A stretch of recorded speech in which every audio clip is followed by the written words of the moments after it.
Eu acho que nós dois não combinamos com o Brasil. Não, eu também acho que não. Porque eu vou dar um Nós exemplo. temos raiva de onde a gente nasceu. A gente tem raiva da nossa condição. Eu tenho. E aí tem uma coisa que entra assim, qual o Brasil?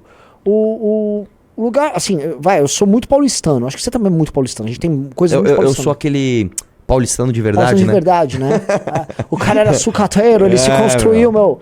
Mas assim, o paulistano é... se a gente for pegar a ética de trabalho do paulistano e a forma como o paulistano é zoado pelos outros brasileiros, uma vez, não sei se foi o Nelson Rodrigues, depois procura a seguinte frase: não existe solidão pior do que a companhia de um paulista, né? Assim, maravilhosa essa máxima, né? Porque ela trata o paulista como um chato que pensa muito em trabalhar. Nelson Rodrigues. Então, essa obviamente é uma ética de trabalho, é sobre um tipo de cultura e uma ética de trabalho que é a cara, mais do que o do paulista, do paulistano, né? E ela é... Sei lá, eu tenho muito dela, assim, eu gosto também. muito de trabalhar. Assim, acho trabalhar legal pra caralho. E eu tento ser direto com as pessoas, às vezes a gente tem... Por várias vezes eu não sei falar não, você sabe disso. Por várias vezes você sabe que eu não sei falar não para as pessoas, mas quando eu preciso também ser escroto para tocar as coisas, eu consigo ser. Sim. Eu já visto nosso evento lá em Goiás. Sim. Então, essa coisa não combina muito com o espírito brazuca. Sim. E esse espírito brazuca me faz mal, eu confesso. Eu não gosto também. Eu não gosto. Tanto que é o seguinte, cara, as pessoas que me conhecem, elas... você sabe, você fica me zoando, né? O Arthur, ele todo pragmático, inclusive nas suas relações humanas. Eu não, por exemplo, uma coisa que me incomoda, vocês vão ficar... Falar, nossa, o Arthur é doente. Mas uma coisa que me incomoda é quando o cara manda assim: oi, Arthur, e aí, tudo bem? Tipo, você não quer saber se tá tudo bem comigo, cara. Manda aí, beleza? E já manda o que você quer. Fala, Renan, beleza? Tal. Sim. Isso é uma coisa que me incomoda um pouco no brasileiro, cara. Todos esses rituais. Hoje aconteceu uma coisa. A gente teve um problema com o YouTube e a gente teve que correr atrás de alguns favores de algumas pessoas que a gente conhece. Sim. E o ritual me gasta energia, cara. O ritual é muito cansativo. Ô, Renan, quanto tempo, meu? Você tá bom, velho? E tua filha recém-nascida?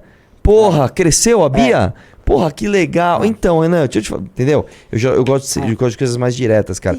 E faça umas coisas assim, o Brasil não é isso, porque assim, o Brasil do agro tem nada a ver com essa Não, eu ia porra. falar justamente isso. Falar, cara, o centro-oeste brasileiro é outro não rolê. É divertidíssimo. Não é. Não é, cara. Eles são muito pouco coloridos. Sim. Eles são muito... Eles valorizam simples, famílias. Trabalho pra caralho. O sulista também. Sulista também. Mas ainda que sulista, as pessoas falam muito que mas é porque tem os alemão tudo lá, né? Os caras lá de Blumenau, né? Você já pensa nos seus parentes europeus. Os colono brabo. Os colono brabo, né? O Goiás não. O Goiás é assim... Brasileiro, é bem brasileiro e tipo... É um lado do Brasil que não é, entre aspas... Olha só que coisa. Não é o lado mais vendável. Sim. Mas ao mesmo tempo é o lado que a gente literalmente mais vende. Sim. Pô, é o tema do meu texto da última variedade, que é o Goiano Universal. Que eu trato do Marçal, Janones, Nicolas, que esses caras são, vamos dizer, um mínimo denominador comum do que é o brasileiro. Então, um paulista não pega bem no Nordeste, um nordestino não pega bem no Sul, mas um goiano pega bem em qualquer lugar. Sim. Né? Um cara desse, um goiano, um mineiro, esse cara do meio ali, ele serve em qualquer problema brasileiro, você consegue encaixar um cara desses. Mas assim, você não acha que a mentalidade... Em grande medida, essa identidade nacional ela foi forjada no período que a capital era no Rio, que o Brasil vai participar da Segunda Guerra, Walt Disney, Zé Carioca...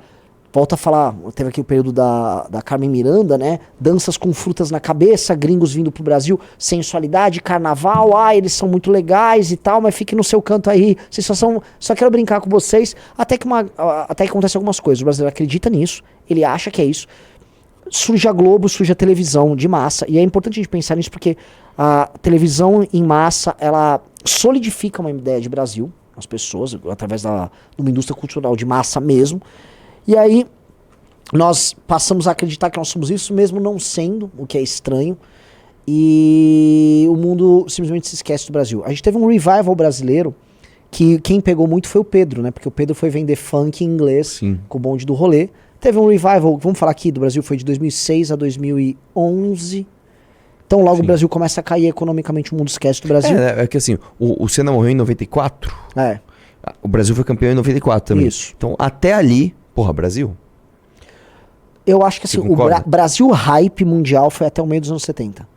Não, mas eu digo o seguinte, porque eu tô falando assim, quando eu era criança, eu entendia o seguinte, bom, nós temos o Senna, que é um piloto de um esporte de elite. E nós temos o maior esporte do mundo, o esporte mais popular do mundo, que é o futebol. A melhor seleção é a do Brasil. Então nós temos um lugar na mesa dos sérios. Em alguma coisa a gente sabe fazer bem. Então, depois disso acabou. Isso, mas se eu olhar direitinho, isso aqui era uma criação da TV. Por exemplo... sim, mas é o que eu tô falando. A gente ainda tinha... Mas pra dentro. Mas o mundo não olhava a gente assim. Sim, claro que não. Mas eu tô falando assim, a gente tinha aquele negócio assim, eu sou brasileiro com muito orgulho e você tinha razões pra ter o tal do orgulho. Sim. Mesmo que não fossem verdadeiras. Sim, hoje você não tem nem essas razões. Exatamente. Tipo assim, você tinha as mentiras sinceras. A gente tinha, mano, as mentiras. Assim, me interessam. Então, assim, os europeus estão vendo o nosso futebol e o Senna, e aí a gente consegue enfrentar eles. Tá, beleza, assim, eles no domingo assistiram um jogo o time da Inglaterra perdeu. Vou tomar uma Guinness agora, ele vai voltar pro emprego ganhando 10 vezes mais que um brasileiro. É basicamente isso, sabe? A vida do cara, ele tem um pequeno momento em que ele lembra do Brasil, só que um dia esse cara frequentou o Brasil. O Brasil, nos anos 60 e 70, era, vamos dizer, roteiro de estrelas de Hollywood. Eles iam pra cá. Nos anos 50, São Paulo era muito visitado. Sim, é uma cidade de primeiro mundo, São Paulo. O Rio de Janeiro era uma puta cidade. Estrelas de Hollywood vinham pra cá com regularidade. Grandes romances aconteciam lá no Copacabana Palace. Assim, o Rio de Janeiro era um lugar que fazia parte dos roteiros internacionais. O James Bond vinha aqui gravar filme. É verdade. Quem passou aqui também? Robinson Crusoe. Você sabia disso? O clássico Robinson Crusoe. Foi aqui? Ele fica uma temporada no Brasil. Não sabia. Eu não lembro agora exatamente, mas se não me engano, é o país onde ele mais fica. Ele para aqui no Brasil, sei lá, ele vira um cara meio agrário, depois ele vai embora de novo. E aí, o que eu acho que acontece? A indústria cultural brasileira, que é carioca, ou era majoritariamente, hoje ela tá bastante paulista. Por conta da Globo, ela firma uma imagem de Brasil que é irreal.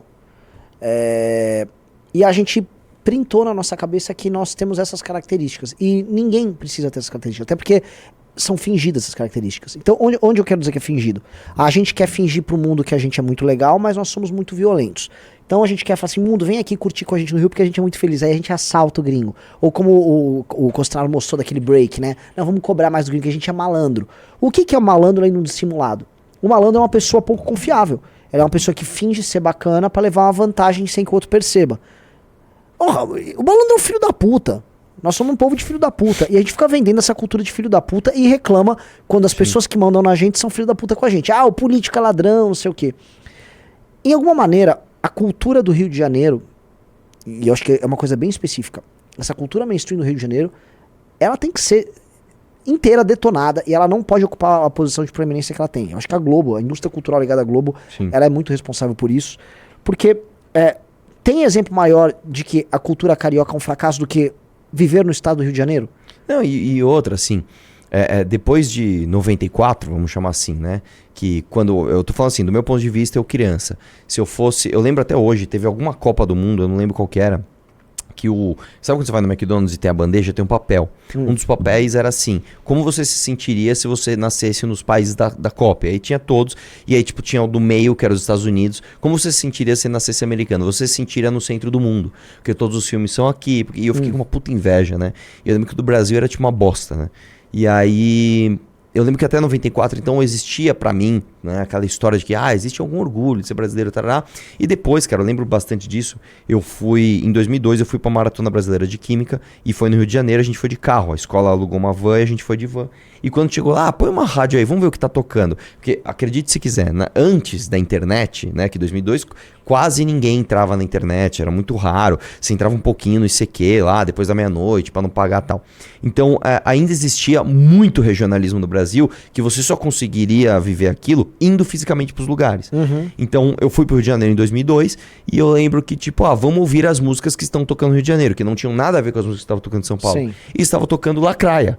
vai lacraia, vai lacraia, vai lacraia, vai. Eu olhei e falei, mano, que coisa tenebrosa, né? Isso aqui é tipo uma zoeira, né? É tipo como se fosse um Hermes e Renato da música. Sim. Beleza. Um ano depois, aquilo estava mundialmente famoso. E aí eu ficava, não, vocês estão zoando, que a gente resolveu mostrar pro mundo inteiro que o Brasil é isso, é a lacraia. Vai lacraia, vai lá. Você lembra que era um cara magricelo, um travesti, sei lá. Vai lacraia, vai lá. E eu fiquei com vergonha, cara. Eu falei, eu tenho vergonha de ser isso. Eu tenho vergonha das pessoas acharem que o meu país é o país da lacraia. Sim, e o lance de você não se sentir parte de uma cultura dominante. Porque se você é uma pessoa, eu quero colocar aqui, se você é uma pessoa com uma perspectiva de liderar qualquer coisa, de ser respeitado em qualquer lugar. Sim. E assim, pô, eu já viajei em muitos lugares, especialmente Europa, Estados Unidos, mas mais Europa. E eu nunca quis estar numa posição de um dançarino alegre. Primeiro porque eu não sou um dançarino alegre. Não, então assim, eu não vou cumprir esse papel de dançarino alegre. E eu queria ser mais inteligente que os caras nas conversas. Eu falei, não, tá aqui, ó. E aí, eu não sou seu dançarino alegre, eu não vou te divertir. Não, ó, uma coisa, cara, eu não vou te entreter. Que é dessa época pra mim, 99, 2000, 2001, que começou o aniversário, somente aniversário de 15 anos. Deixa eu só pedir uma coisa. Drax, acho que você deveria focar mais, assim, se um tá falando uma fala mais longa, faz o close no cara. Tipo, eu tô falando, aí você é uma coisa minha, o Arthur tá falando close nele. Senão, às vezes você fica, mano, botando umas coisas na tela que a gente não usa. Essa da lacraia foi boa. Esse é o Lacraia e o MC Serginho. MC Serginho, eu não lembro. Eu lembro da lacraia. Eu acho que a lacraia é da esquerda, né? Morreu a lacraia, inclusive. Que eu ia falar? Da cultura do dançarino. Eu lembro o seguinte, quando eu era criança, eu ouvia as histórias do meu pai de discoteca. E o meu pai falava, eu dançava muito. E meu pai era um puta dançarino. Meu pai pra quem não conhece, meu pai não tem nada a ver comigo. Meu pai é loiro, alto e ele era magro. E tinha um cabelão liso até aqui e ele usava aqueles ternos tipo...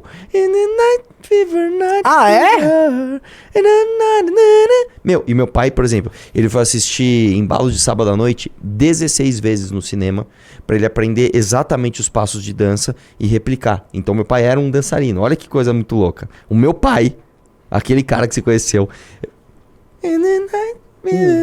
Beleza. Então, na minha cabeça, dançar era uma coisa virtuosa e legal. Porque pra mim, dançar era o cara do Embalo de Sábado à Noite, essas músicas muito boas, etc. Chegou na minha vez de dançar. Estou chegando nos meus 14, 15 anos. Vamos dançar. Dança da manivela. Aí eu olhava e falava, eu não consigo ser isso. Eu não consigo ser um cara dançante e alegre como os meus amigos, que estão bem. Né? Por isso que eu tô falando assim, às vezes o engraçado, cara, Os caras não o figura, aqui, né? Aqui no chat, pai é quem cria. Pai é quem cria. O lance é o seguinte, cara, eu vi aquilo ali e eu me sentia completamente deslocado, porque eu falava, cara, pô, eu entendo que existia uma cultura, né, de dançar, não sei o que lá, coisas boas, coisas bacanas. Não essas idiotices que a gente vê, tipo assim, dança do tubarão, aí tipo, você faz um tubarão com a mão, é isso, assim, tipo... E eu senti esse choque pra caralho. Por que eu tô falando isso? Quando você é um brasileiro e você não é necessariamente muito alegre, você se sente um estrangeiro dentro da sua própria casa. Exatamente. Inclusive, eu tenho uma frase que espero que um dia ela faça sucesso, que é o baiano foi condenado a ser feliz. Né? Então, se você nasceu na Bahia, se você não estiver feliz, oxi, tá doente. Porque assim, o baiano ele tem que estar feliz o tempo todo. Tô feliz. E tipo, mano, viver em Salvador tá uma merda. As pessoas... Salvador diminuiu de população, as pessoas estão indo embora. Então as pessoas cansaram de ser felizes em Salvador. Porque obviamente é uma felicidade de mentira. É de mentira. Aqui no Brasil, a gente pode falar em termos mais amplos, você é condenado a ser feliz. Só que uma pessoa que tá feliz o tempo todo é uma pessoa que não tem nenhuma profundidade emocional. Tem uma música do Barão Vermelho que você aprenda que rir é bom, mas rir de tudo é desespero. É isso. Assim. E assim... desejo que você tenha quem amar. É Barão Vermelho. E a gente quer ficar rindo de tudo, a gente quer estar feliz o tempo todo. E essa necessidade de ficar mostrando uma felicidade, que pra mim é falsa, porque eu duvido que nós...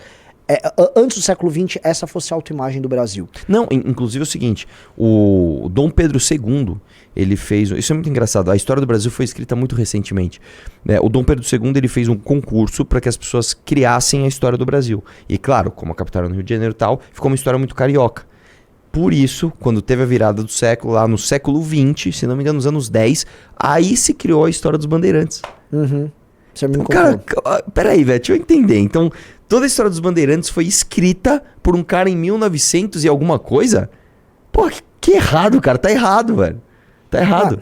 Eu entendo isso. Mas assim, elas são histórias com base... Não, lógico, elas entendi, são reais. O que eu tô falando é o elas seguinte, entraram no imaginário do Brasil depois como uma reação. E não é exatamente. O motivo pelo qual você quis escrever essa história foi o motivo errado. Sim. Porque você falou, não, eu não quero que a história seja carioca. Vamos então glamorizar os. Vamos falar, porra, não é isso, cara. Sabe, se a gente realmente fosse grudado nas nossas essências, a gente seria muito melhor do que isso. Sim. Porque de fato, cara, a gente. E aí eu vou falar uma coisa aqui que vai pegar mal, mas a real é essa. A gente faz parte de uma sociedade que dominou outra sociedade, porque, né, tinha maior avanço de técnica, etc. Cuidado, e a nós gente não tenta... dominamos... Não havia uma sociedade aqui. Tá, que seja. O fato é, a gente Havia tem vergonha.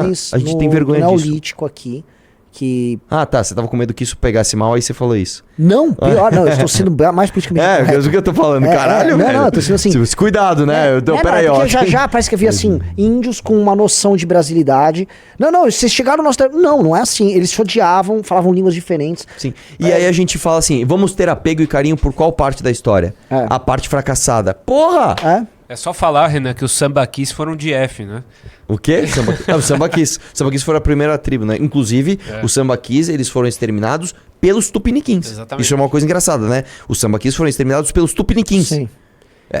Os tupiniquins, eles exterminaram outra... Sim. Outra... E vamos combinar aqui, não sei se assim, posso chamar de espécie, né? Os tupi... E assim, Eram muito violentos. Muito, eles eram dominantes, eles eram os indo-europeus da América do Sul. Não da América do Sul, mas dessa região nossa aí. Que foi?